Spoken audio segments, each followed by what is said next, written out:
Is AI smarter than God?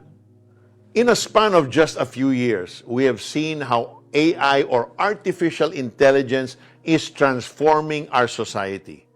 Hindi lang nito kayang mag-drawing at magsulat, it can also predict and learn our shopping and listening habits.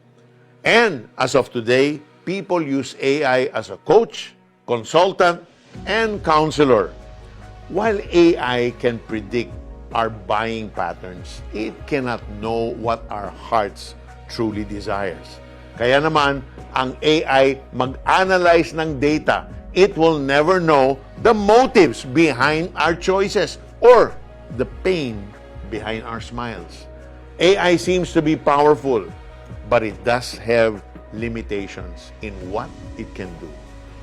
God, however, knows it all. God doesn't need a search history or algorithm to know you. Kilala ka niya before you are ever born. At kahit sa mga sandaling hindi mo kilala ang sarili mo, He knows what is true in your heart. This is the idea behind Psalm 139. This song tells us that God knows our thoughts, our motives, and our destinies. Even before words come out of our mouth, God understands. He understands us because He made us. He knows our end from the beginning. And He created us in love. He does not have artificial intelligence. He has all-knowing intelligence. AI can only respond to what we put in. But God knows the deepest part of our being. AI can help us solve some of our problems, but only God can offer hope, redemption, and renewed perspective in life.